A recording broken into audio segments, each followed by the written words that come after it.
In Turkey, military students face serious accusations at the very start of their education.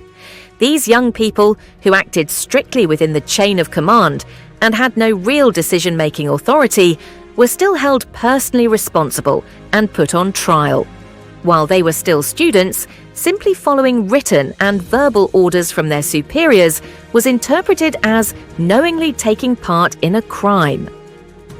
But in a military hierarchy, an order is not optional, it is an obligation.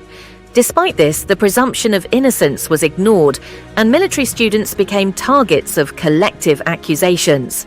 Reports of excessive force and ill treatment during detention and arrest processes reached the public. Their education was cut short, and their academic futures disappeared overnight. After being expelled, they were not accepted into other universities, effectively blocking their right to education. Criminal records and negative security clearances made it extremely difficult for them to find jobs. Economic exclusion, social stigma, and being publicly targeted through the media deeply affected their lives. The pressure did not stop with them. Their families also faced profiling and social exclusion. Years of trials, youth lost in uncertainty, and severe psychological trauma. All of this began when military students, trained to serve their country, were suddenly labelled as a threat. Principles recognised in both national and international law, such as responsibility under orders, were disregarded.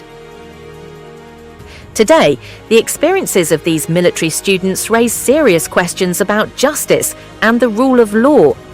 What is expected now is simple: focus on the law, not on assumptions of guilt. For these military students, whose lives were disrupted at a young age, justice must be delivered without further delay. Lost years should be compensated, and a country must never again sacrifice innocent young people to dark and questionable processes.